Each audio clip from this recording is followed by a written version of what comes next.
down and you never quit. If you don't stay down and you never quit, come on over here and sit on the far end of the bench.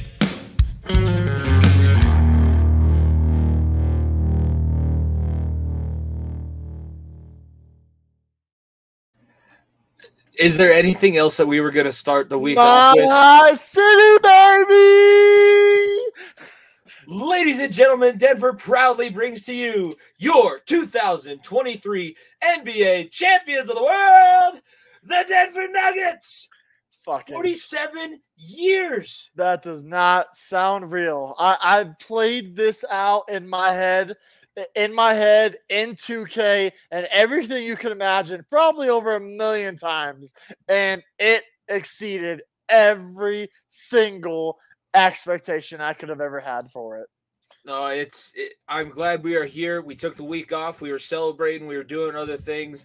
We needed. I'm glad because we probably needed that week of reflection. We were just talking before we started the show. It's not even been a week, and it doesn't. I mean, it's been a week and a day when we're recording this. So you're listening to this on Wednesday, so it's been almost a week and a half at this point, and it's still the amount that you can talk about just this team, the bond, the way that they seem to be structured, everything falling into place the way that it did. And 16-4, they won the championship in 20 games. That's 2 years in a row that our team in our city has won the championship within 25 games, which is unheard of, unprecedented.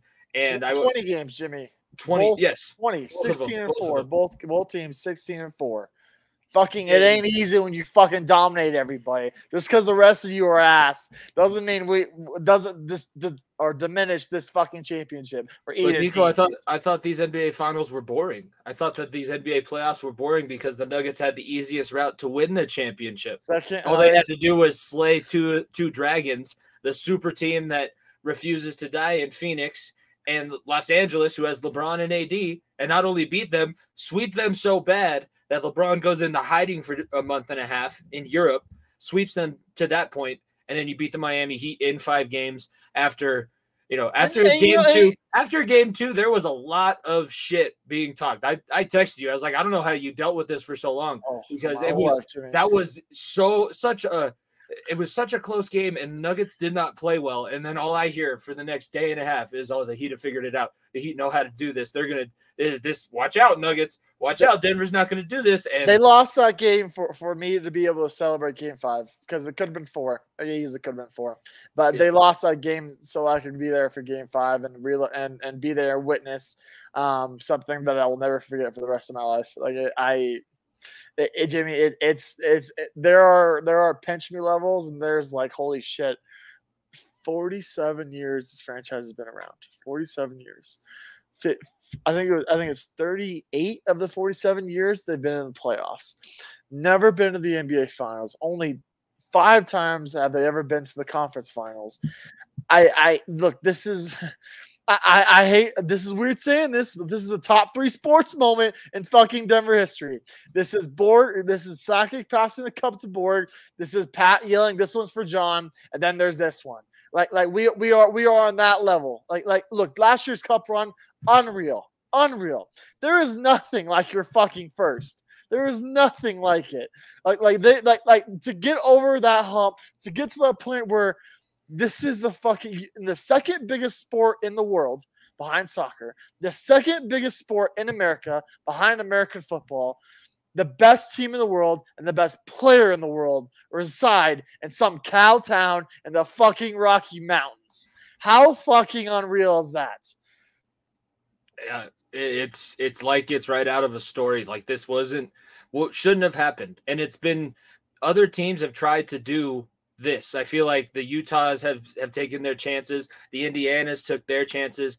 And it was almost like they can never get over it. It's almost like they needed a 7-foot Serbian built in a lab that knows just how to score buckets. He plays better defense than he ever has. He's not in the best shape, and he doesn't love basketball. Funny enough, it's his job. It's not his life. He has a life outside of the sport, and that seems to be perfect for this team. It's taken on his personality, and as much as he doesn't like to be the center of attention, it is Nikola Jokic. He's the X factor. He's the catalyst. Everyone said it, from Michael Malone all the way, Michael Porter Jr., Jamal Murray, talking about when they first came into the league together, a fat second-round pick who was drafted during a Quesarito commercial, and some kid from Canada nobody ever heard of. And now that's the most dangerous duo in the NBA.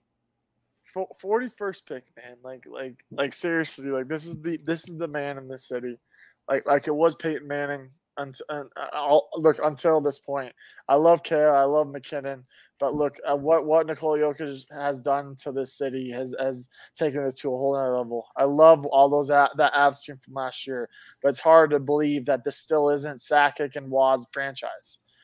Right now, when you think about Denver basketball, you think about Mile High City, you think about Nikola Jokic, you think about this 7-foot Serbian, horse loving, quesarito eating motherfucker.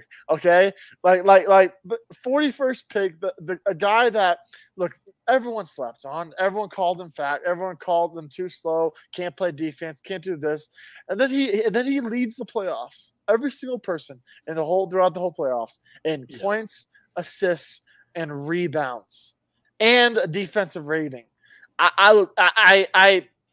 There is not enough words to say. I could do a whole 2-hour fucking show just on talking of what Nikola Jokic has done for this franchise, done for this city, and done for this league. But obviously we have a lot more we have to get to because of this. But like I said, he will be the first person, in my opinion, to get his statue outside of Ball Arena. It's weird because obviously Wall, Sakic, they don't have a statue outside of Ball Arena for whatever fucking reason. Rocky does, but they don't. I guarantee you, Yoke will get one. His number will be in the rafters. I cannot say enough good things about what this man has done. You look at, like I said, look, this team built, not bought. You don't think that we could have taken the scapegoat and tried to trade everyone for Kevin Durant like the Suns did? You don't think we could have tried to trade everyone, the rest of the remaining draft picks we get for Bradley Beal? You don't think that we could have tried to scapegoat our way into getting Damian Lillard? No. You found your core. You said Jamal Murray, Nikola Jokic, Michael Porter Jr. are going to be your three backbones. The three guys that you say, when in doubt, those three guys are going to be, no matter what, going to be our guys. And you built that supporting cast around them. You trade for Aaron Gordon by trading a Denver Nugget legend and Gary Harris, and you trade for KCP and you had to give up Monte Morris, Denver Nugget legend, Will Barton, Denver Nugget legend, a couple guys that we said last year's on the Avs run. It's going to fucking hurt to lose some of these guys. It's going to fucking hurt to not have them on the stage winning that for you. But you know that if it wasn't for their contributions, it wasn't for that trade, we wouldn't be where we are. And getting KCP, getting AG, signing Bruce Brown to a fucking $6.5 million deal when no one else in the league wanted him, this team was built with an identity saying, fuck you, we're gonna do our thing over here, and you aren't gonna be able to stop us. We will beat you in any way. We will beat you by dropping 130 on your head. We'll beat you 90 to fucking 82. It doesn't matter. We will find a way, and there's nothing you can do to slow us down. And this team, like I said, look, it's a kudos to Tim Connolly. It's a kudos to Calvin Booth, because look, Calvin Booth made trades that Tim Connolly probably couldn't have done.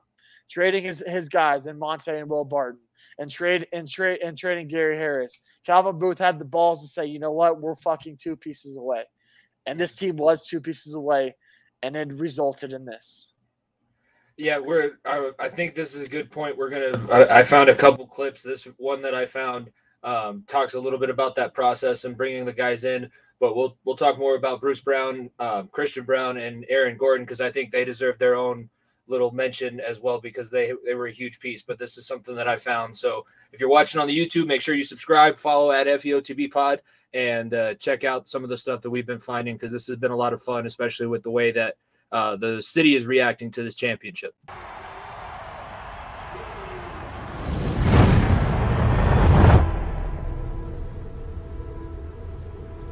You always knew you'd be here. Through thin air and thicker doubts. Ahead of the pass, throws it down. Each round and every possession. Every question answered. Gets it back. It's over. It's over. Oh, my God. They swept the Lakers. Every voice together. From Sombor to Kitchener, Wash Park to Park Hill, you always knew you'd be here. You knew it wouldn't be easy either. Jokic has to put it up. Through the pressure, the setbacks, and the only stat that ever mattered, 16 wins. Yeah, you always knew you'd be here.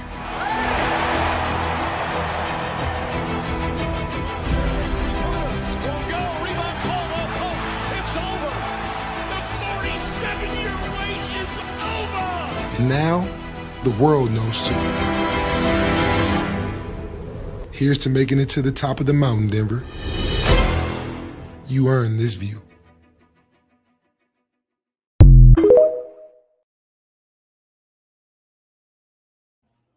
As we were kind of talking there too, it was very similar to, just put it into another sports analogy, like watching Vladimir Klitschko or the Klitschko brothers box.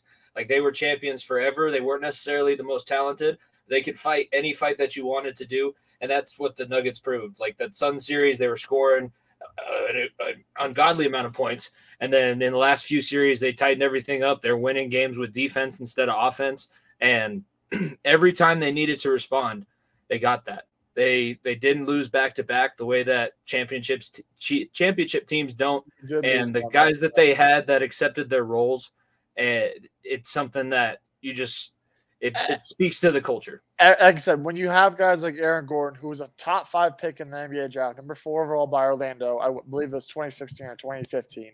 You have guys like Christian Braun, who won a national championship less than a calendar year ago at Kansas, who won 3 high school championships.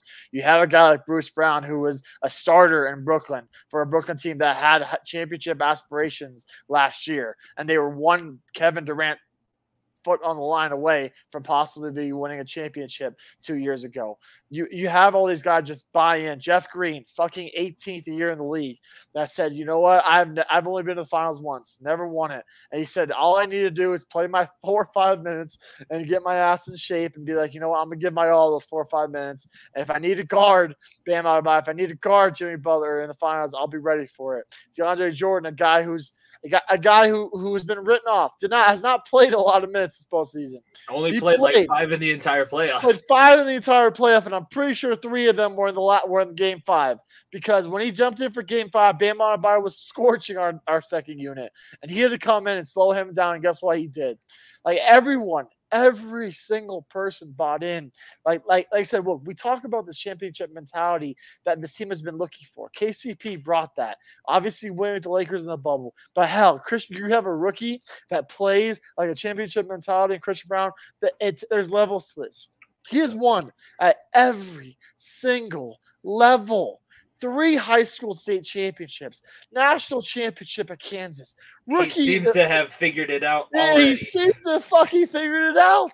And he's that bitch ass white boy that you're looking at, you like, you motherfucker have everything. You see him at the YMCA, or he shows up in your rec league like we had a couple years ago, and you're like, what the why are you here? Why are you here? And then you're like what?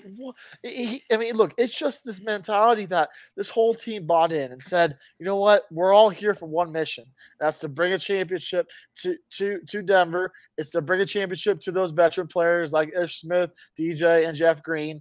And it's to bring on the legacy of Nikola Jokic and put him in the conversation of the greatest of all time. Because we are past the best player in the world conversation. We are moving on to reaching levels of where is he in the all-time top centers. And that's a conversation that is fun to have.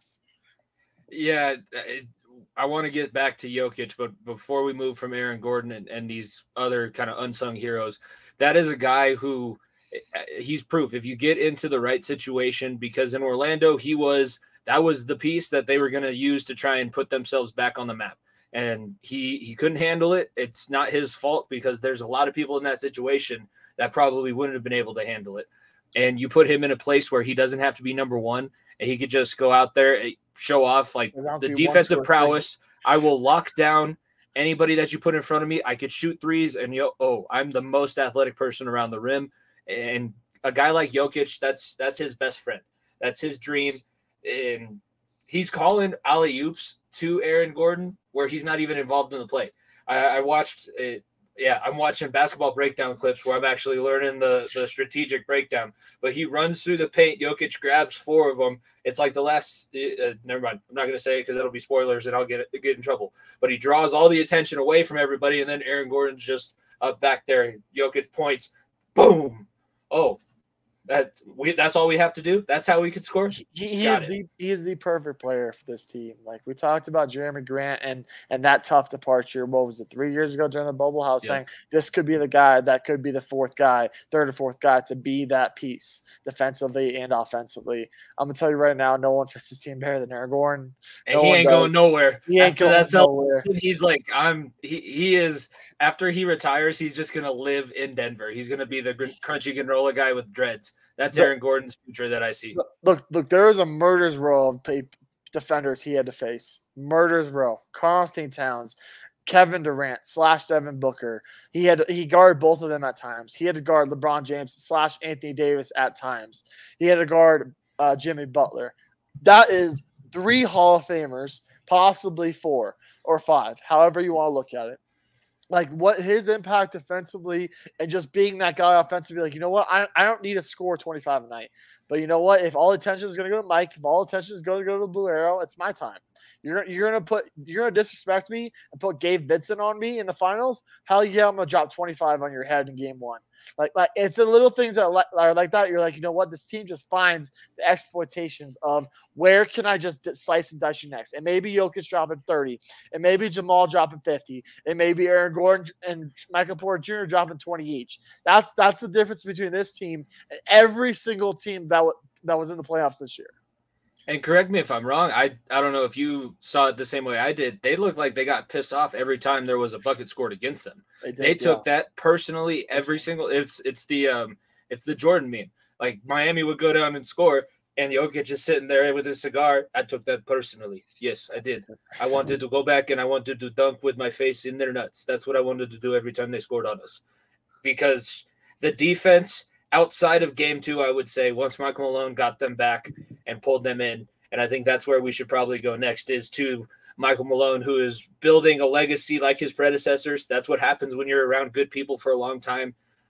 It's really cool hearing the stories about his dad, and that is a character. I was not expecting that from the parade. I knew that he was not – him and I were not the same. We may look similar, but we're not the same. I didn't realize we were that far. Like we come from totally different worlds. Brooklyn is not the suburbs of Denver, turns out, because that guy, he's got the most. He looked like he was walking around the Bronx in the 1980s during the parade.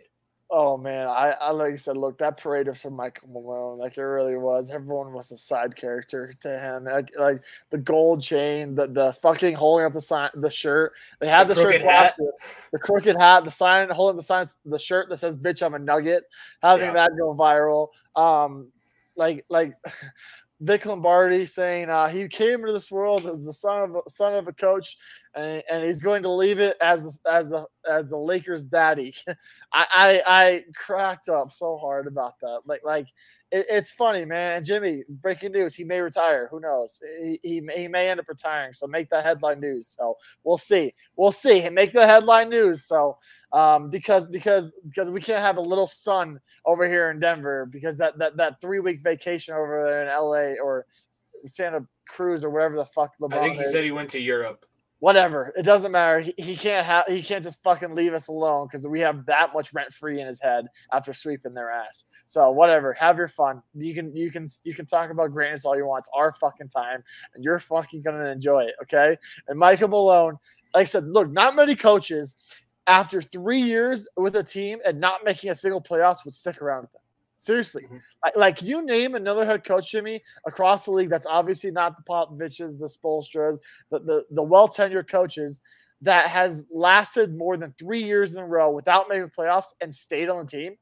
There's a couple examples of teams making it to the playoffs at other kind of extenuating circumstances, but Boston's on 3 head coaches in 3 years. They've been to the conference finals in 2 of them. It is something to behold. And like I said, you try to find these coaches that stick around for so long. And it goes to the kudos of the Cronkies, and as much as shit as I've given them, it goes to the kudos of the front office of both the Avs and the Nuggets being like, you know what? Bednar and Malone both know what they're doing. You put the right players in front of them. You have them build their programs up. You can have a Popovich-like type of team. You're going to have a Bill Belichick type of team that you're like, you know what? We can sustain the success because of the culture that is built. And all you have to do is you have the core and you build the pieces around them. Pieces around them will change. Pieces around them will always change. Like that, like no team will stick together for 5 years in a row and win every single championship. It'll never happen. Again, like the Boston Celtics in the fucking 60s or 70s. That'll never happen. But in today's age, you have the core, you have the right mentality and the right group and the right leaders. It's going to lead to sustained success over a long period of time. And like I said, no one has been able to do it better than Michael Malone. He had such a good hold on this team, and he kind of begs the question. It kind of puts into that model. There was the fad of the super team going around for a while, and ever since 2019, it's kind of seemed like that's maybe extinguishing a little bit, where it's not guaranteed to win if you have a super team, because Toronto didn't have a super team in 2019. I don't know what to say about the bubble championship because it's just so out there. It's so many different things that shouldn't have happened that ended up happening. And then you have Golden State not at the height of their powers. And now I'm drawing a blank on who the other one was in between. Milwaukee. So you don't have these super teams that are just loading up on all-stars. If you have a max deal, maybe one. You can maybe have one, and that's a success right now. But if you have more than that, it's tough. You just don't have that ability. And with the new CBA, like things are gonna change. Like, look, you can trade for fucking Bradley Beal and Kevin Durant all you want. You think you're gonna strike fear to me? That's Jimmy. Fear. Jimmy, I'm not even thinking about me. next year right now. I gotta fear them. I gotta fear that team that we beat by 30 on home court. The team whose fan base was texting me during the second quarter of the elimination game against the Suns, congratulating me on moving forward. During the second, are you kidding me? Strike fear? Fear you? Fuck off! I will take this fucking program. I will take this. Take this squad and this built not bought thing that the Denver Nuggets have made and look, there is nothing purer than fucking winning a championship. Like there isn't, okay? Like you could say what you want about fucking Golden State. Golden State obviously last year pure. Milwaukee pure. The Lakers, you didn't fucking earn that. LeBron, AD, you got gifted them. Fucking the Warriors with Kevin Durant, you didn't earn that. Toronto, you did. Golden State, you didn't. Like winning a pure championship with guys you drafted at the core of the helm is so fucking rare. So rare. Like it does not happen across sports. It happens in football more than it does in any other sport, but it's very, very rare that it happens in basketball and hockey, quote unquote, and baseball especially. Like doing this way with this group, there's nothing better than that feeling. Like there's not a person that I would have fucking taken off that float on last Thursday. Like there was not a person I would have taken off that float for anybody else. There were people I wish I could have put on there for some that added on to it. There's not a person I would have taken off that float to be a part of this because man, it's like I said, it's a top 3 sports moment in Denver history, and it's the best sports moment in my life. Let's transition now. We talked about all the players that were important. We've kind of talked about the path of getting there. Let's talk about Game 4 in Miami and then Game 5, the clinching game, which you were at. Game 4 happened. It was right before the last episode that we released that I did with Jared, so check that out if you haven't already. He's a big basketball mind, and we're going to have him back on the show probably at the beginning of next season to talk basketball with you. But that Game 4, that seemed like it was the Nuggets bowing up and saying that there's no control that you have. We beat you Game 3, which everybody thought that was going to be Miami's best shot, even the series, make sure that this thing or take the home court that you needed to. Being able to do that, like that's what we saw with the Avalanche last year too. Being able to win in another team's building is such a underrated yet so important factor down the stretch. If you can just dominate a series and not have to go past 6 in the finals, You're not putting players at risk for injury, because that's been what killed the Nuggets in recent memory. And you're making that – if you're going to do something with a team that nobody ever believed can take that next step, you might as well just dominate and make a statement on the way to that. And that's what we saw. It's funny because people are saying, well, you didn't face a higher seed than a 4 seed. Let's list off the Hall of Famers, Jimmy. Let's go ahead, okay? Rudy Gobert. I doubt he'll get to the Hall of Fame, but the man is a 3-time Defensive Player of the Year. Karl-Anthony Towns apparently has changed the game of basketball. That was a real take that came out. Real take, not my words. You face Kevin Durant, Hall of Fame. You face Chris Paul, fucking bitch-ass Hall of Famer. You face Devin Booker, who is well on his way to possibly being a Hall of Famer. You face LeBron James, top 2 all time. You face Anthony Davis, who is an NBA 75 top player, quote unquote. You face Eric Spoelstra, who will be a top 5 coach all time when it's all said and done. Like, you can discredit it all you want. It's not our fault that you all fucking got your ass whooped. You came in and you thought that we were going to be some pushovers. You really did. Everyone did. And people, it's funny, Jimmy. It's really funny how people change their tune so quickly about how, it's an easy path. When we got picked to lose against Minnesota at Woj NBA, we got picked to lose against the Phoenix Suns. We were the betting underdog. And we were picked to lose to the Lakers, also the betting underdog, which I don't bet anymore, just making that very clear. And we obviously were a team that after losing one game in the finals, everyone's like, Miami's back. They're gonna lose. Like, say what you want. Go ahead, discredit the fucking post the Chicago Sky WNBA parade pictures and discredit the city. Because there was 750,000 to 1 million people strong in this fucking basketball town that celebrated this championship. And you're going to fucking like it, okay? Like, look, people forget, Jimmy, this was the basketball town first. Before Elway stepped foot on the Denver Broncos, it was David Thompson and Alex English leading the way for the Denver Nuggets. That faced the Lakers, that faced the Dr. J's of the world and the ABA, that were the talk of this town. And then John Elway walks in that door and this became a football town. You're telling me this city is still not a basketball town after seeing 1 million fuckers out there losing their mind after the game and after the parade? You're damn wrong. There's being at the 2 parades prior. I missed this past one. I was doing other things, coaching All-State and whatnot, so I was not local. But being at the past parades, and that energy is real. It is something. It's crazy. I wish I would have been able to experience it with the Nuggets, because as I think about it, I know you're a big Nuggets fan. I know that we have tons of Nuggets fans that we went to school with, but this is the ability to celebrate this team has never been something that the city has had. The closest we've ever got was those Melo and Chauncey years. And up until very recently, like going all the way through school, the Nuggets were the punchline alongside kind of the Rockies. Absolutely the punchline. And this leads to the next segment that I wanted to talk about. It's the death to Nug life. And for those that don't know what Nug life is, it's something that I have dealt with since I came out of the fucking my mother's womb. And it's the sure hope that good things are on the horizon, and then it's just coming to an abrupt end. That is the definition of Nug life. Let me bring some examples to you. 1995, Denver Nuggets, first ever 8 seed to knock off a 1 seed, and they beat the Seattle Supersonics with Dikembe Mutombo laying on the ground. Less than a year and a half later, the Denver Nuggets let Dikembe walk for nothing. Nothing. That starts a 7-year hiatus of being one of the worst teams in the league until number 15, Carmelo Anthony, comes to town. Next piece of Nug life.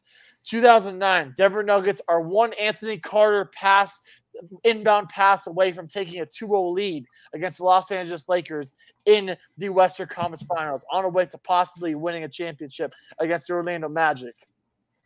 You lose that series after that pass. Lakers obviously go on to win the championship. Less than 1 calendar year later, Carmelo Anthony requests a trade, gets traded to New York with the hometown kid, Chauncey Billups. goes back into this lull of mid / just being a terrible team.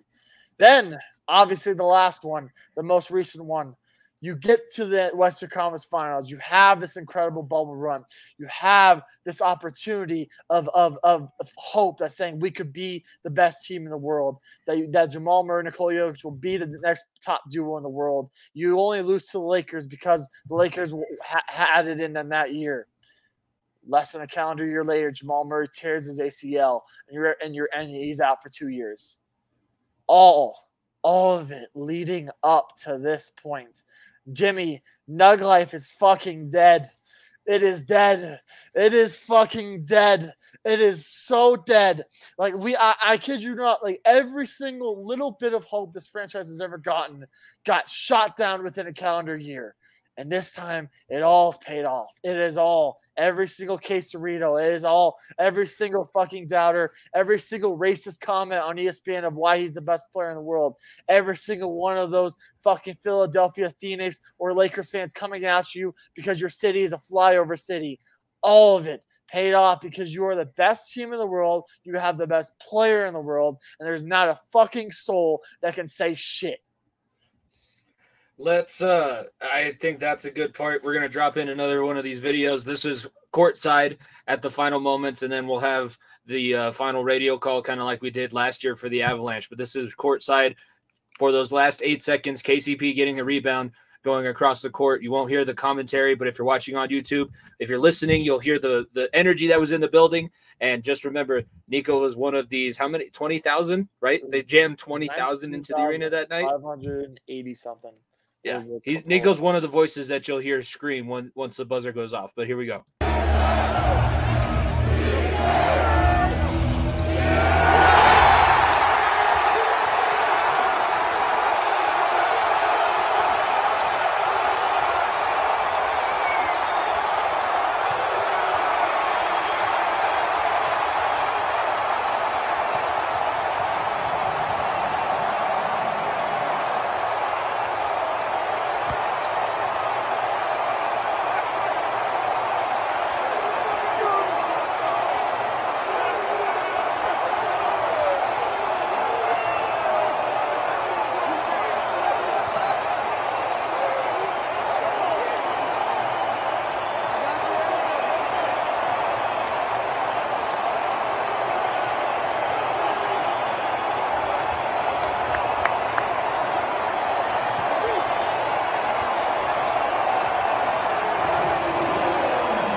I love a couple things about the way that ended.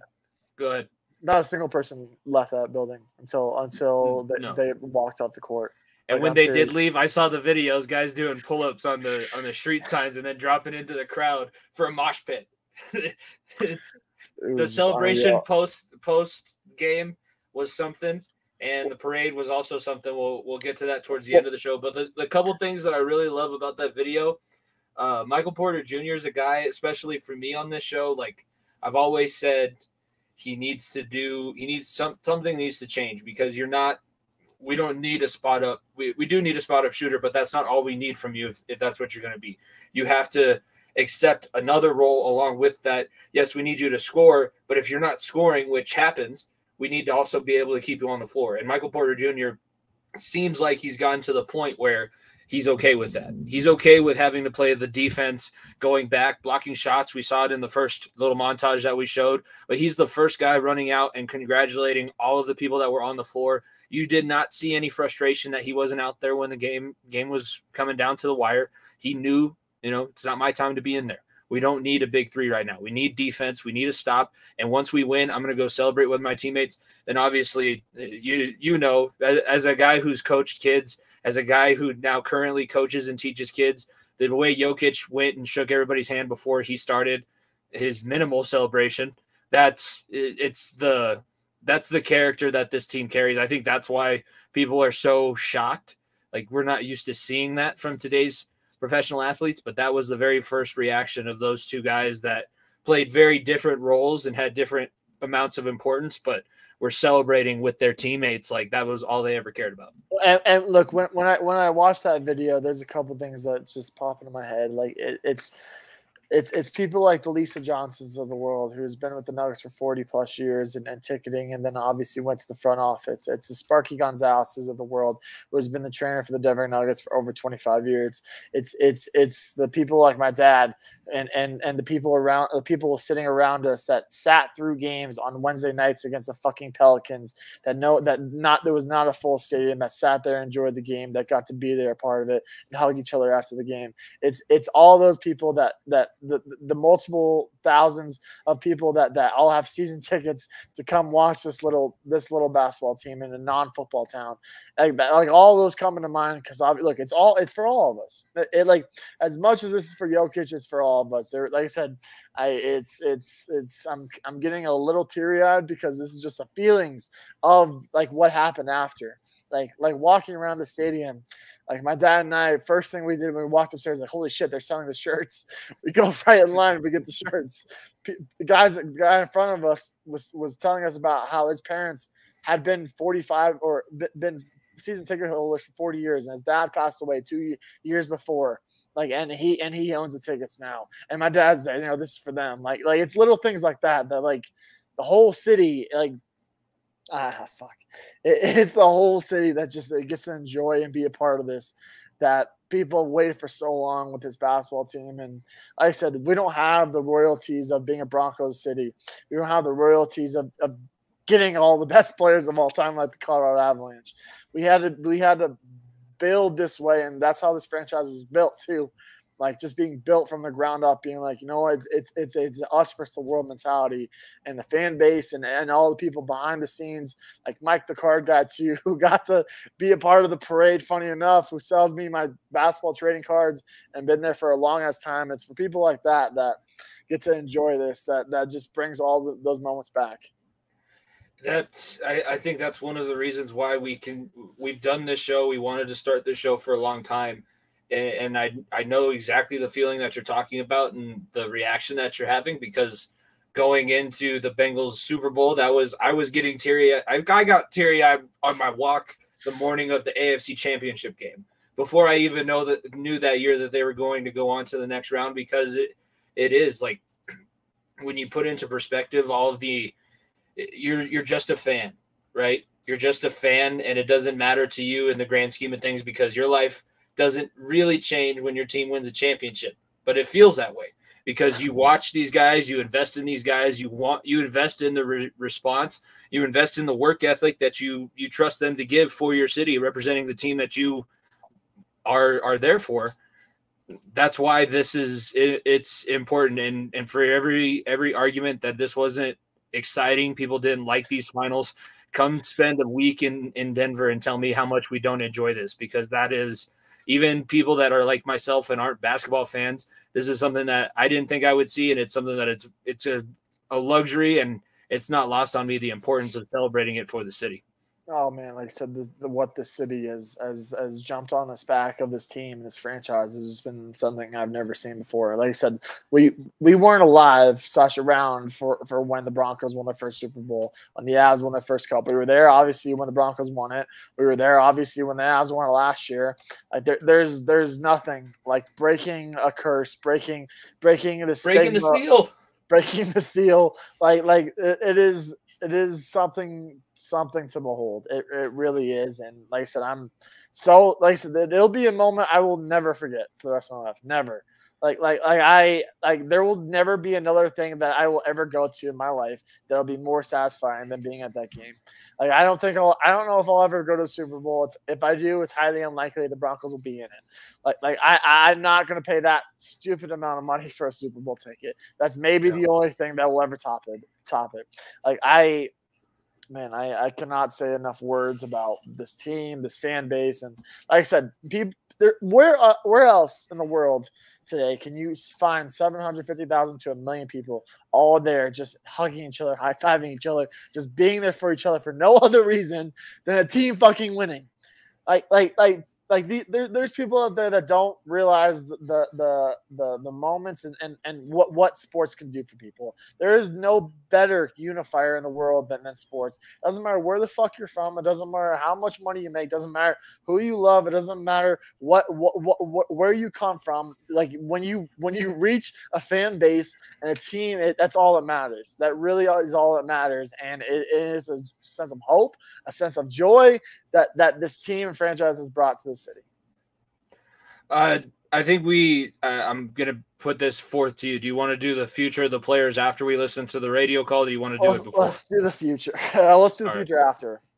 All right. So this is the radio call. I'll give him a shout out because I know that you listen to him and I've started to listen to him more. Yeah, it's not as good as last year's Cup thing, but Kaz has been around with the team for a very long time too. So him and Scott Hastings, the local radio guys from 92.5 that have broadcast the basketball games on the radio forever. It's I would say that Scott Hastings and Kaz kind of have that same feel, as not necessarily quite as deep as Peter McNabb, but they've been guys that have been around and put in work for the team. So it's cool to hear the emotion that they had. And as a radio geek like myself, this is always fun for me. So here's the radio call from the final moments, and then we'll get on to the future of the Denver Nuggets and their players. Inbound. Over to Strus, Lowry 3. That one misses. Rebound down to KCP. 8 seconds left to go. Casey's across the timeline, and he'll dribble it out. The 47-year wait is over. The Denver Nuggets stand on top of the NBA world. They are champions.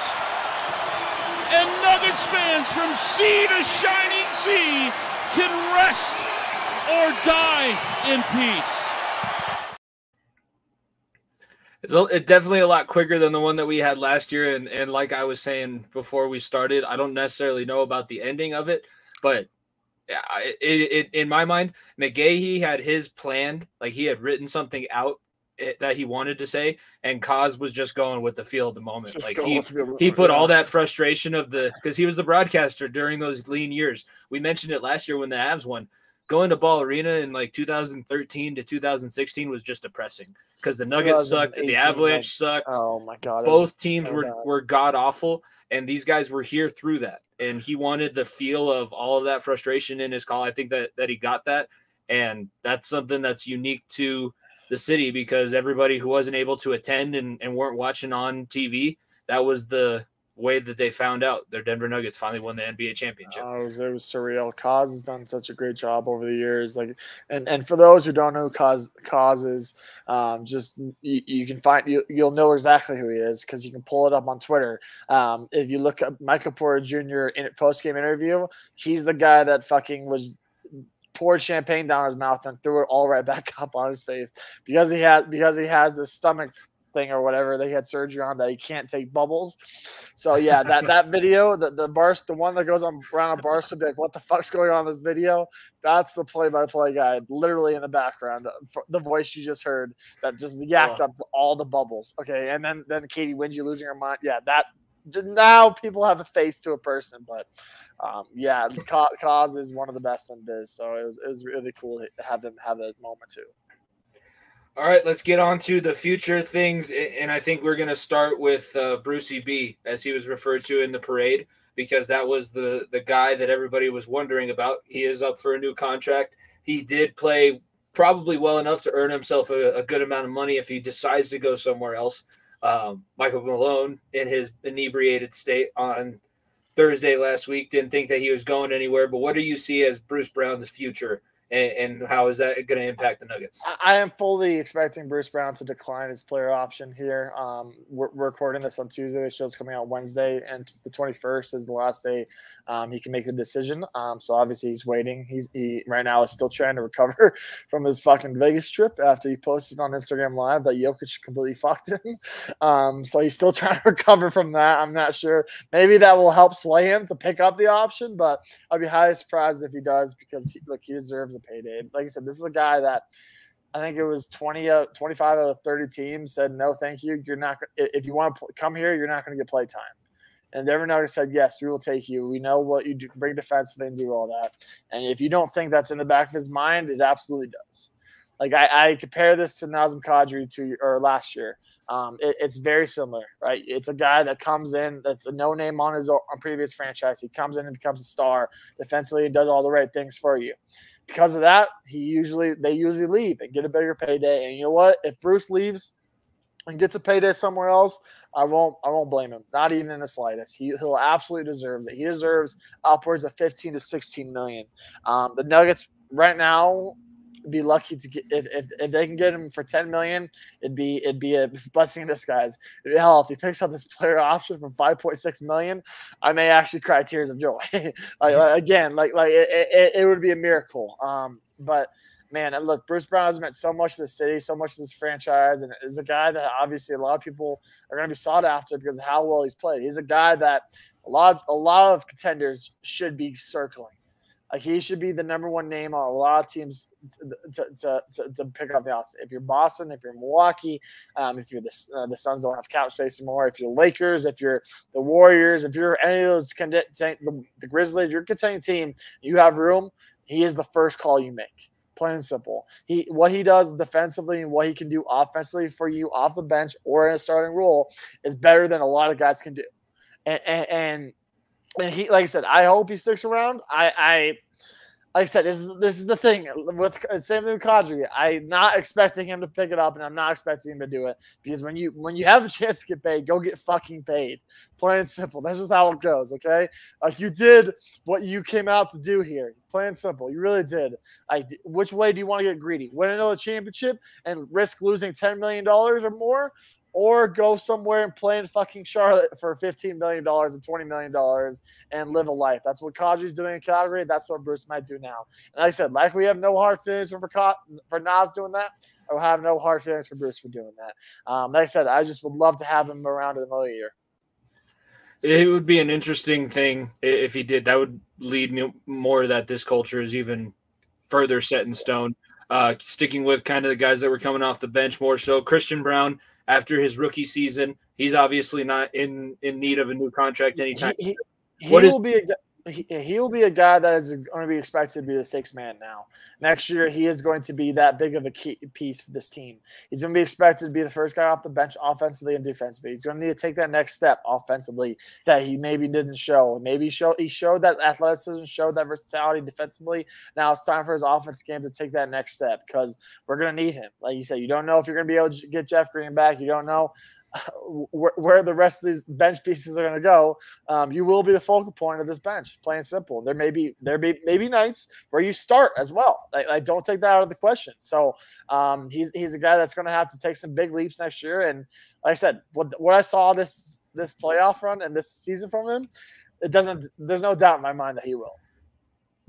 He definitely overperformed his expectations. Let's see. We talked about. Why don't we go down the whole list of the starters too? Because I have. Yeah, I was going to go bench and then into the starters to round things out. The other guys, Jeff Green, obviously, he'll probably come back. I'm being honest, there's a good chance he comes back on a veteran. I was going to say, you don't think that he's close to retiring after 18 years and what it goes into winning a championship? Does he want to go through another one? That's true. That's true. I think he enjoyed this one. He's going to enjoy this one for a little while, and then he'll make a decision. He's a guy that I would not be surprised if he's on a veteran minimum contract. We signed him like end of July, like after summer league. We're like, hey, you know what? Jeff is still out there. No one wants him. Jeff, come back and be a veteran for another year. That's like that's not a person that I'm betting on him coming back either. But more so because of retirement and more so of like, I don't know if he wants to keep going through this. Like I said, this is a guy that had open heart surgery back in 2010. Like that has been on, I think it was 9 teams. It was like, he has been around the league and he finally got his chance at a ring and he won it. So like I said, I would not blame the man at all if he retired, plain and simple. But again, obviously I would love to have him back because during the length of a season, he is that big of a piece offensively and defensively in those middle of the February games or fucking late November games. You're like, shit, we need some spark off the bench offensively, and Jeff can do that for you.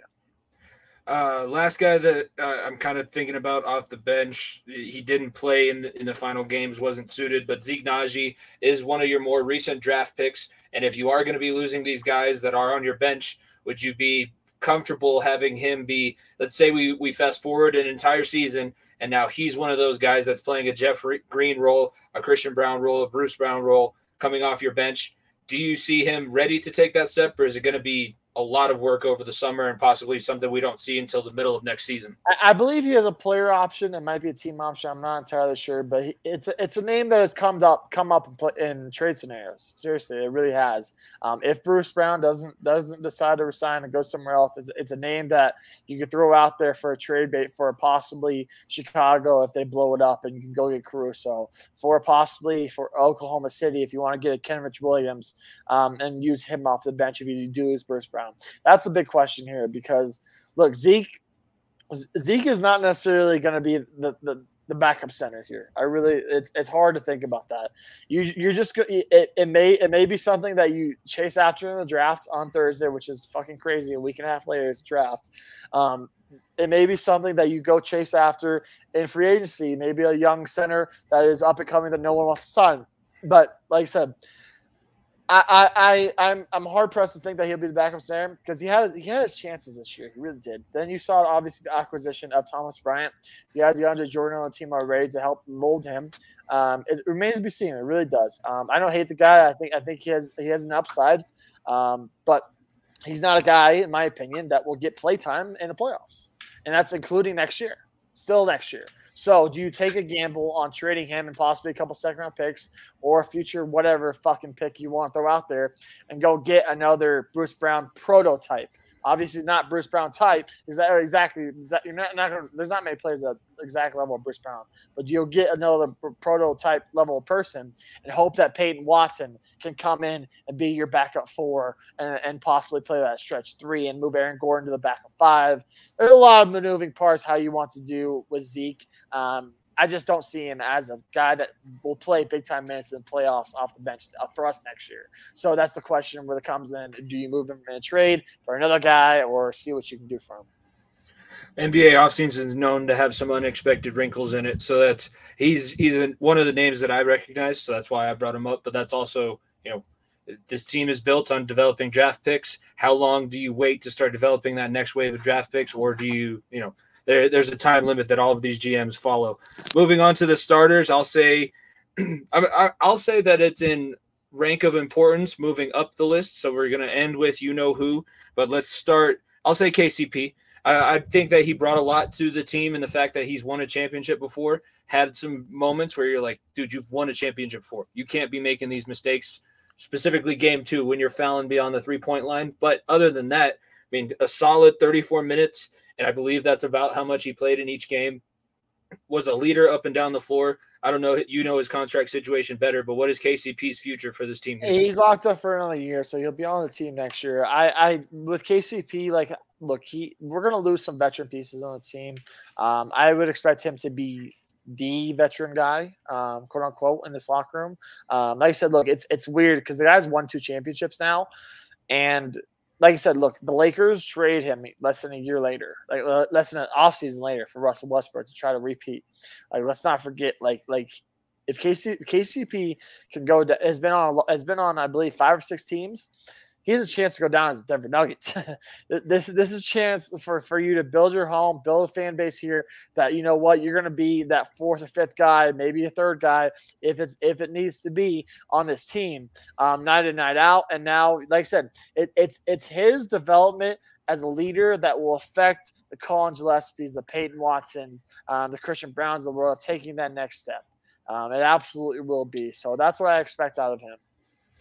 Moving on, I'm going to say Michael Porter Jr.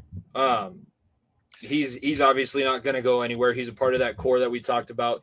In the final series, we wish he would have had a little bit more offense, but he did show up in other areas, like I was saying. Seemed like he took that next step of development. What do you see of MPJ moving forward after being one of the top prospects and maybe finally solidifying his level of play here at the NBA? Oh, he absolutely did. Like I said, this is a guy that has had 3 back surgeries and he's fucking 23 years old. And how that is crazy. That is crazy. Okay. So the important thing for me for Michael Porter Jr. is some consistency offensively. Like I said, look, if you want to make this team even better than it already is, Be the fucking best third option in the league. Plain and simple. Like, you can be the third best option in this league. You can be that lethal offensively. Make it to a point where next year in the playoffs, like, look, if you lose Bruce Brown, you can close games out because you're that good defensively. Like, make it to that point where you're that guy defensively and you're this good offensively that for the reasons that you were at one point projected to be the number 1 overall pick in the 2019, or maybe it was 2020 NBA draft. Reasons for that, put those into fruition now. Like, what can you do to elevate your game that much? Because you're not going to be the number 1. You're not going to be the number 2. You'll be the number 3 guy on a playoff team. But at some points in a fucking, like, I keep going back to this, middle of November games, those late night February games that no one fucking cares about, you can be the fucking guy that drops 40 on people's heads. Like, be that guy. Be that guy offensively and step your game up to a different level defensively with Aaron Gordon's help, with KCP's help, and just have that notion of being like, I have this potential. I can be that guy. You're just not going to be the guy, but you can be a damn good guy. And he's finally not going to have an injury or some kind of rehab that he's dealing with on the offseason. He's going to be able to take another step in development. So that's going to be huge for him, not having to deal with whatever outside of the court. Focus on basketball once you celebrate a little bit. When it's time to get back and ready, the sky is now the limit. We don't have to talk about are these back surgeries going to limit his ceiling. His ceiling is still as high as ever. And that's a guy that, yes, keep with him, keep developing, and at some point, if you need to move on from somebody else, hopefully he's a guy that can step in. Aaron Gordon, third most important player of the starters in my mind. I'm thinking that you probably agree. Not as much offense in the final game, but that game 4, the one that we were talking about where they bowed up and kind of said, yes, we are going to win. That was Aaron Gordon's moment. We talked about him already earlier, where he doesn't have to be the guy anymore. He seems to be really enjoying and ingratiating himself in Denver.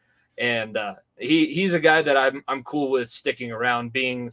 He reminds me of Kenneth Faried. He's better, obviously, but he reminds me of the Manimal with the way that he's always, going for the big dunk and he makes big plays. His highlights are something else. That's where I'm kind of thinking that Aaron Gordon is currently. Obviously better, but that's the Manimal status. For me, like with Aaron Gordon, there's a few deficiencies that teams did not expose nearly enough, in my opinion. Whether it be his outside shooting, obviously, look, when you play off of Jokic, you're going to have an outside shot. That kind of went away in the postseason. His free throws were horrendous in the playoffs. They were great the first half of the playoffs, and then they diminished real quickly at the end of it with the Lakers and the Heat series. I want him to take those deficiencies and just elevate those to another level. Because like I said, this is a guy that was a top 5 pick in the NBA draft at one point. He's a guy that has that high of a ceiling as well, offensively and defensively. We know what we have on him defensively, but now it's time to take that next step offensively as well. And it's crazy, it's crazy saying this about like 2 guys in Aaron Gordon and Michael Porter Jr. Them, like they need to take this next step offensively because they have. They really have already. Like they have. But they're just not fully at their potential. They really aren't. Like Aaron Gordon could be a lethal 3-and-D guy as well as a high flyer dunk. He's not a 3-and-D guy. He's a D and dunk guy. Michael Porter Jr. is not hitting a high percent of his shots right now. Could have that possibility. And those 2 were fucking unreal this playoffs. Unreal for this team. They haven't reached a whole nother level offensively that they could hit. And like I said, all of this is trying to just take the load off of these 2 players' backs that we're about to talk about here in a minute. Because when you sustain success for a long time, it's important to have those guys take the load off those guys' backs. Tom Brady is a fucking is the GOAT, if not one of the GOATs. And over time, like different players had to step up for him, whether it be Gronk, whether it be Edelman, whether it be Sonny Michel, and that Hawks Super Bowl, whether it be his defense early on. Like it's other pieces that have to come into play different times throughout a long, sustained success. And that's where I expect these Aaron Gordon and Michael Porter Jr. to take that next level. Let's go to the guy who had the second most minutes and probably the most adversity overcame on his way to this championship run. Had a lot of doubt, a lot of conversations swirling about him. Did he really want to come back from the injury? Is he ever going to be the same player? Is he ever going to get back to the level of Bubble Murray? Was Bubble Murray an apparition? answers, no. Champion Murray. Yes, he will get back to the level that he was playing at, and that's just now. That's him. It's not Kobe, but it's Kobe-esque, the way that when you need a shot, Jamal Murray, whether it's clean, whether it's dirty, whether he has to shake off 2 defenders and go on 2 different picks, he's going to find some sort of opening, and the ball will have a good chance of being scored. When he's on the floor, the offense is mechanical, it's methodical. Him and Jokic play off each other beautifully, but just the mentality that guy, he's a kid, but I can't call him a kid now. He's a guy. That guy possesses some of the best mental toughness that I've seen for a long time. Massive mental toughness. Like I said, no, like it's crazy to think a guy can have an ACL surgery this early in his career and be this level of a player for a championship run. It is wild. And look, Jamal Murray was a guy that people were debating whether De'Aaron Fox was better than him. People were debating whether LaMelo Ball was better than him. People were debating all these different things. And look, there's only one, like you said, you call him playoff Murray all you want, but make sure you say it correctly. It's champion Murray. It's the guy. It's the second best player on a world championship team. It's the number 2 to the best number 1 the league has ever seen. Like it is. Look, we are past Stockton and Malone. These 2 won a ring. We are reaching Kobe and Shaq levels. We are not there yet. If this team gets a 3-peat somehow, then we will be reaching that level. But we are past those comparisons. We are reaching all-time big man point guard level of all-time duos, like all-time duos, and it's not even a question anymore. It is right there, right up there.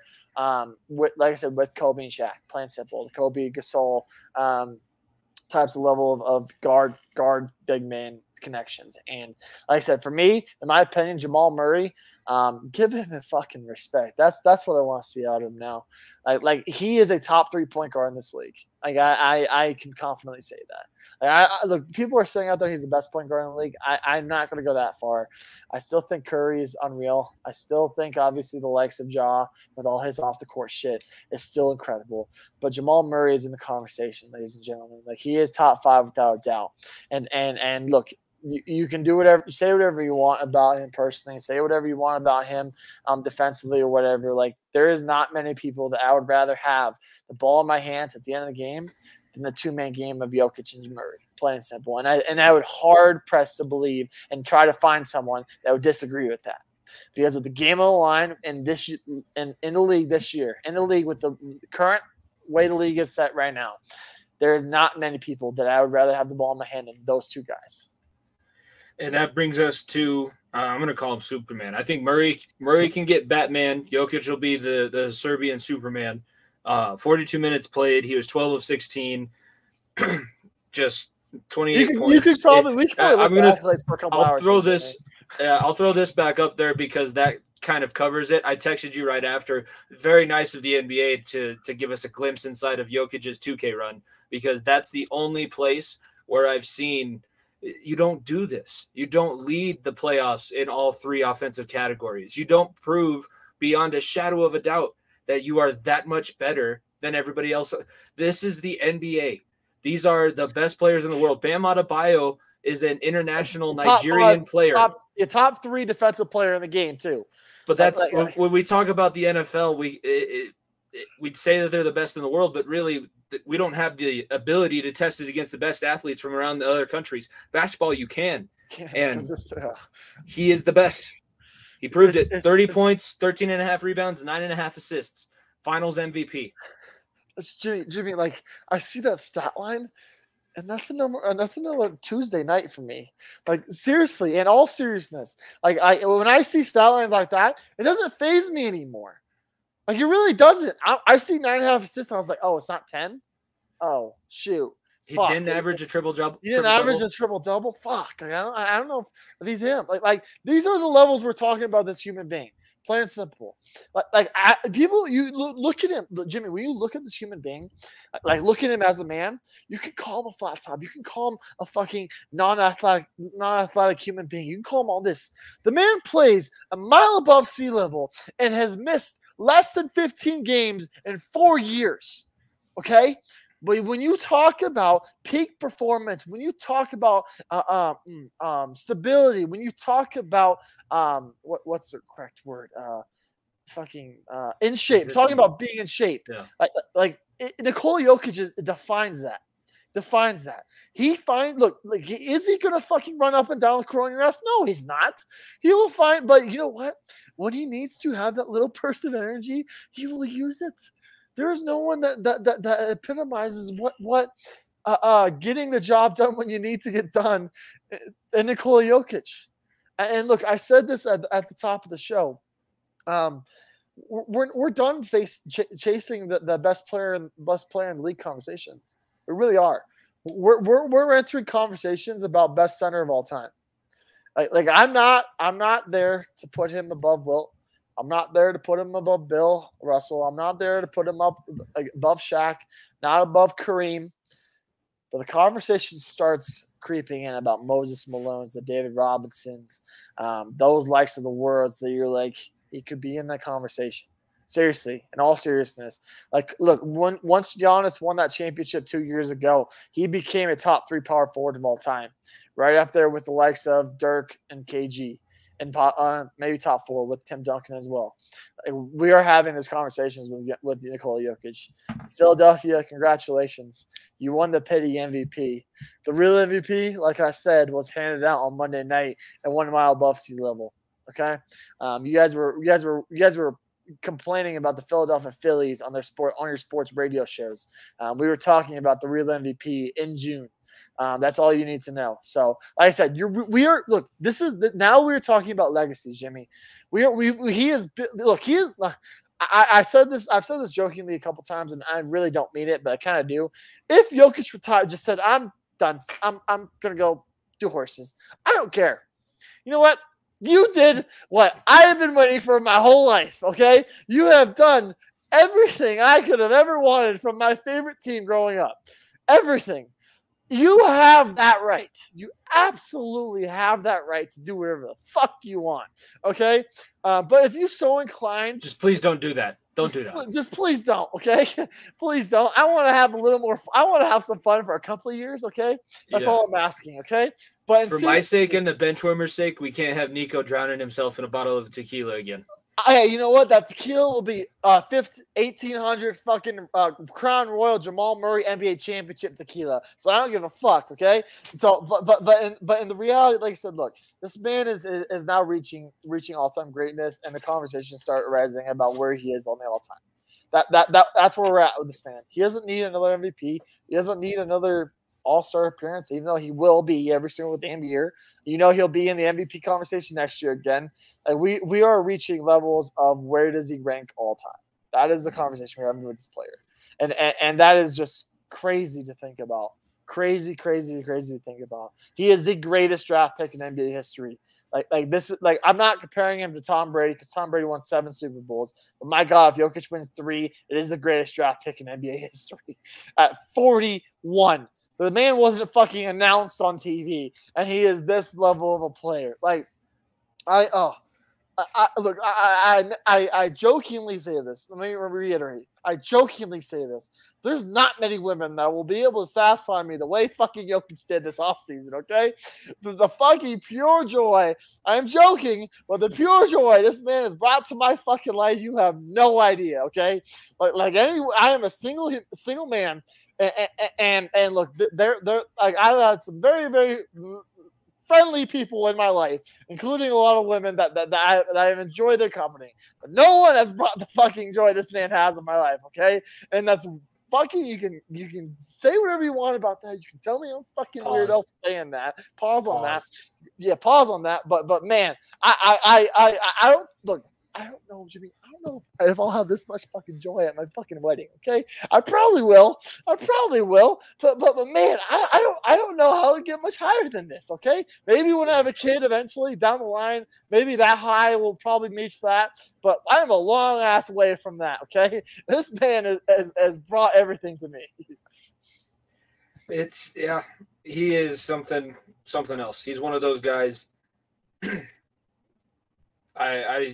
I don't even know. I'm happy for you. That's the one thing. When they did it, I was enjoying watching them win, and obviously that's cool. I'm from Denver. I'm native to Colorado, and it's prideful for the city. But like the guys that I know that stuck through and were always why the fuck do you care? The Nuggets are gonna go so far. Like, don't get too invested. Don't let it ruin your day. There's 82 games in the season. They'll ruin your game. They'll ruin your day. 40 of those 82 games. That is not the case anymore. Not the case. It is not. Like I said, I appreciate that because, man, there were like I told a story about the guy in front of us at the line with his parents having season tickets and his dad passing away, and me being there with my dad, embracing the hug. Like there was tears. Like I said, it was cool being in our own little pod there because I want to say there's like 8 to 10 people there, people behind us, people to our right, people to our left, people in front, not people to be in front of us can fucking kick rocks. They would not fucking sit down the whole game. They pissed me off. They weren't at a game all season. They can kick rocks. Everyone else were awesome the whole season. And like I said, to be a part of that with my dad, with those people around us is something I will never forget for the rest of my life. Like I said, that I drank out of the Stanley Cup, and I'm serious. I think that being there for that topped it, and it's weird saying that shit. It really is. I will find myself. I will find a way to be at a fucking Larry O'Brien Trophy party. I will. I'll tell you right now. I will do everything in my power to find myself a way there. I don't know how it'll happen, but I will try. But man, like I said, it's nothing, and it's nothing like your first. It really isn't. And I have nothing but love for this team. Like I said, I have nothing but love for the whole organization, that building. Jimmy, I think me and my dad have calculated. I think we've spent 200 years watching basketball. Like years. Maybe sorry, not maybe 200 years. I take that back. That's a stupid number. Probably 20. 20, I think it's 20 years. 20 years worth of basketball watched. Like multiple hours between my dad and myself combined together. My dad's probably had 15 of the 20 years, and I have like 5 years combined hours of back-to-back-to-back of how many games I've watched in that building, on TV, on an illegal stream because my team's not fucking showing in my city still. Like I cannot say enough how amazing this feels. And look, I know I sound like the biggest fucking tool bag in the world saying we, because what did I fucking do? What did I do? Oh, I sat my ass in those seats when we sucked. I sat my ass in those seats when we got swept by the Suns. I sat my ass in those seats when Kobe Bryant took the souls out of Carmelo Anthony and the Denver Nuggets fan base. I deserved a fucking victory cigar Monday night, and you bet your ass I did. Okay, I smoked one up and lit it. Okay, so you like I said, and shout out our boy the fucking I don't even know, this is fucking Realism Sports. He said, "You only never won shit." Guess what? We won shit. We fucking won shit. Okay. Yeah, no, that's going to be a totally different conversation now. Do you want to talk about your experience at the parade? What do we want to touch on the parade before we start? I will say back-to-back parades it's fucking crazy. It really is. Like this is my life. We are the only city, Jimmy, and across America, the only city that has had a Super Bowl parade, a NHL Stanley Cup parade, and an NBA Finals parade since 2016. The only city that's had those three. And baseball's fucking falling off. So those are the big three, in my opinion, okay? We're the only city that has celebrated all three of those in 7 years or whatever the hell it is. Obviously, back-to-back in 2 years. It's funny because once you know how to do a parade, like you know how to do it. Like, because I basically did the exact same thing I did last year. I was at the front of the parade at Union Station. I watched all of them go by. Including our princess and Queen Natalia and Princess Baby Yoke go right by, and then you walk around and you find your way in front of the stage, and that's what I fucking did. And I wasn't in front, but like I was good enough where I could see the TV and I could see the screen, and it was perfect. Shout out Andrew, longtime listener. Shout out Patty and Zenger. We all enjoyed the hell out of the parade. It was a great time, and like I said, it was funny, people, Jimmy. It's funny people trying to degrade us. Because what the fuck are you gonna say? You didn't have a good parade. Look at the pictures, buddy. You want to make a joke? Buddy, you're gonna give us shit for our championship. Did you have a championship parade? Did you have a championship parade with 1 million people in it? That's right. You haven't gone back-to-back championship parades, so how would you know? That's a bummer, ain't it? Oh Yeah. no, that's darn sucks. it. That's, It's not like besides Boston and LA, Denver has a loser, one of the higher championship totals outside Denver, LA, Boston, New England counts. But outside of those two cities, we are the most successful fucking small market sports city in America. Fight me on this conversation. Anyone, I will find me another one, Jimmy. Find me a you're not getting the fight from me. Find me another non-big sports market that has more championships in this city. Like Boston, big city, New York, big city, LA, big city, Chicago, big city. Where else? Kansas City? No, I know that we're more successful. I know that we're more successful, but I'm just saying, like if we're talking smaller cities that are getting used to parades, they're another city. Dallas, maybe. That might be that. Everything's bigger in Texas. What are you talking about? Miami, maybe. Like I said, we're in the conversation, if not the best. And look, I am so proud of this city. And look, it's a couple idiots that fucking ruin it for everybody. There was people after the game that did that, and rest in peace. I hope those people are doing better now. That were in hospice and that were banged up in the hospital. I hope they're doing better now, and I hope that we can move past this. But there's some fucking idiots out in the world. But man, besides a few apples, I'm very, very proud of my city. Like I said it last year, I'm very, very proud to have 303 across my chest. Proud to have that area code because the city shows out like no other. It really does. Like what was it? 500,000 last year for the Avs. 750,000 for the Nuggets this year. Over $1 million and I believe $250,000. It was insane. The Broncos parade was the most amount of people I've ever. No, like there are a few cities that are not big market that put it on better than us, and look, I cannot. And who else has had 303 perform at their championship parades? Because I don't know if you remember that from the Broncos one. No, that's still the highlight. My first kiss went a little like no. That was an awesome moment. I've never screamed Helen Keller's name louder than standing in Civic Center Park watching the Broncos go by on their fire. Well, actually, they haven't even come by yet, but they're like, everybody, ladies and gentlemen, 303. What? Is it 2006? 2016, 10 years later. Jimmy, they were performing at halftime for the Nuggets during the season. I'm serious. They were. I was at a game this year. They put on for the city. Performers. I was if we didn't adopt Blink-182, they would have probably been at the Avs parade. Yeah, shout out Nathaniel Ratliff. He's basically been the face of this night. Ratliff and I think Night Sweats is the band. He has a bar here in Denver, and they're apparently a big deal. I don't know. Him and Malone are best friends, and they're apparently the music for this team, I guess. But whatever, I don't care. Mile High City, stand the fuck up. Yeah, no, I think that's a good place. We talked about everybody. We talked about everything leading into it. You want to plug the shows because you're going on a couple of shows. I'll have a couple more shows this week. Well, first of all, I want to say I appreciate you, Jimmy, doing an hour and 15 show with me about basketball only, and I appreciate you doing that for me. I like I said, look, this is a moment that I will never forget in my life, and being a part of it, I kid you not, the amount of money I fucking spent on stupid merch, I don't think I'll ever be able to fucking overcome, but it is all worth it. So yeah, I appreciate you coming along for the ride, and look, I will. It is weird. It is very, very weird. I don't know what the fuck to watch. I've already watched the fucking final game back 3 times in a week, man. Just on TV, going on in the background while I'm working. And I don't know what the fuck to watch anymore. I might watch some fucking. I'll have my PLL to watch on the weekends. We'll talk about those more. SummerSlam's coming up. I know. I joked with my parents, and when I went over for a family dinner obviously on Father's Day. Shout out to all the fathers out there. Yeah, Father's Day.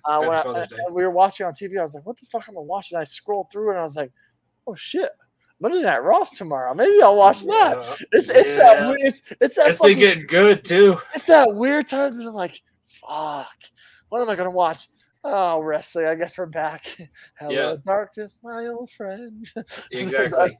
Until all it takes is one It's gonna suck you right back in. Dom's back at the house, and he has the new WWE game. I'm already back in. We've made characters, we have storylines. I've been watching. I'm on my TikTok is half teachers, half wrestling, and guys watching wrestling reacting to it, which is stupid, but it's 2023. Look, so I guess we'll cover the PLL during the offseason, but yeah, we'll have a lot of other shit to cover. We may do some random shit here and there, so don't be surprised, because you bet your ass we ain't talking about baseball. No, and we are the people who have said and reached out, like the guys that enjoyed the theme song. That is my next mission, is to get Warren on the show. So if you are listening to this now, I'm going to pull up his handle so that we're going to see how strong some of the Benchwarmer army is too. You guys need to tag him, and I'm also going to be reaching out shortly. But Warren Garrett just released a couple new songs. His music is out on Spotify, so if you don't follow him, you should. But Warren Garrett Music on Instagram, everybody needs to reach out, DM him, go to his website. Tell him that he needs to come on the podcast, because I got some pretty cool stuff. I want to get him on, and we have a pretty interesting story. You got prowl around drunk in Vegas is all I have to say as my parting words of wisdom. That's where this story begins. But we're gonna get him on. We'll have a couple other exciting shows coming up, and I will be on if this show comes out tomorrow, so I will be on the Realism Sports show. I'll have a Lakers fan, a Warriors fan, and then obviously myself. We'll have 3 of the last 4 NBA champions on one show. So that would be electric. And like I said, last time I went on that show, they said you ain't never won shit. You have to prove it. And guess what? We've proven it, and I get to have a little fun now. I may buy a cigar from King Supers tonight and have it ready for tomorrow, and try not to set off my fire alarm and do the show from outside tomorrow. So we'll see. Yeah, Niko will be on Realism Sports, and we're going to have the debut of a new show on the Variety Sports Network, which everybody should be checking out. Follow at Variety_Sports_. It's called Summer Camp.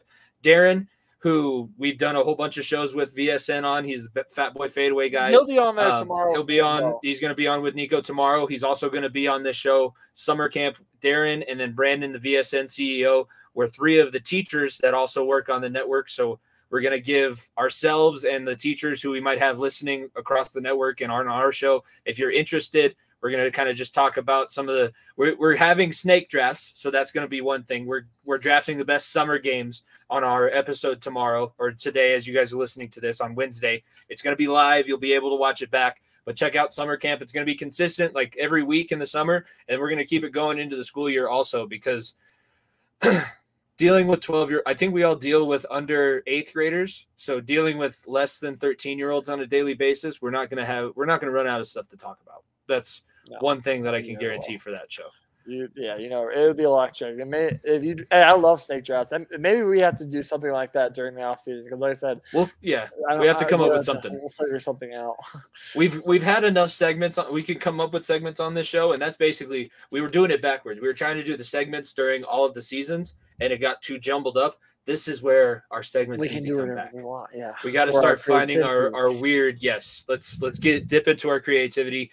Be sure to follow at FEOTP Pod. Subscribe to the YouTube channel. We're gonna play like we did last year for the Avalanche. I'm not trying to shortchange the Nuggets. They live in the same house. They're basically stepbrothers, so we're not gonna shortchange them. We'll play the radio call one more time. You guys will hear the outro music. Thank you everybody very much for tuning in. Episode 141. Death Far Into the Bench to podcast. Life. Nug Life is fucking dead. Throw a fucking party, baby. I'll say it one more time. The home of the 2023 NBA champion Denver Nuggets, the Far End of the Bench podcast. Myself, Jimmy Pilato, my co-host, Niko Bryant. Thank you guys very much for listening. Enjoy this call. We will see you guys next week. Peace. Inbound.